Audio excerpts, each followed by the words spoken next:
ইনশাল্লাহ আমরা অচিরেই, যেটা আমি আগেও আপনাদেরকে বলেছিলাম আমার পূর্বের এখানে যখন আমি এসেছিলাম, যে আমাদের বগুড়ার স্ট্র্যাটেজিক ইম্পর্টেন্স অনেক বেশি।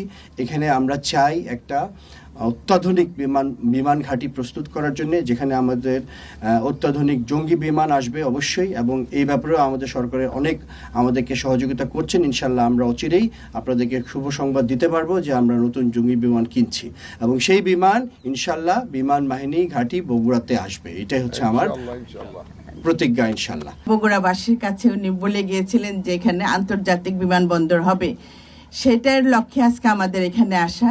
তা আসলে আমি মনে করি বগুড়াবাসী অনেক ভাগ্যবান।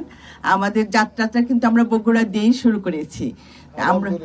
আমরা চাচ্ছি এখানে আন্তর্জাতিক মানের বিমানবন্দর হোক, এবং এই উত্তরাঞ্চলের দিকে কোনো বিমানবন্দর নেই, আন্তর্জাতিক বিমানবন্দর নেই, সেইটার জন্য বিশেষ করে বগুড়াটাকে গুরুত্ব দেওয়া হচ্ছে।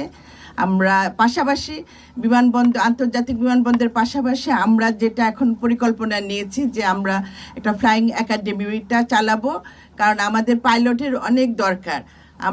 এই পাইলট আমরা নিজেরাই এখানে বাংলাদেশে ট্রেনিং দিয়ে তাদের প্রশিক্ষণ করে তাদের উপযুক্ত পাইলট বানানোর চেষ্টা, এই পরিকল্পনাটাও আমাদের আছে। বৃহত্তর বগুড়াবাসী সেখানে আপনার বগুড়া, জয়পুরহাট, কুষ্টিয়া এবং অন্যান্য জেলাগুলিও উপকৃত হবে যে এখানে যদি একটা এয়ারপোর্ট করা যায়। সেই এয়ারপোর্টটা আমরা আজকে একটা স্লাইডের মাধ্যমে দেখলাম যে কিভাবে করা যায়।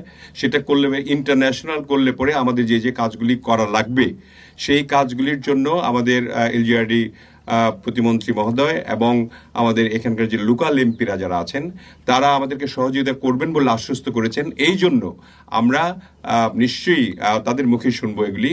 আমরা চাই যে খুবই তাড়াতাড়ি এই কাজটি শুরু করার জন্য। আমরা কোনো লেংদি প্রসেসে যাব না।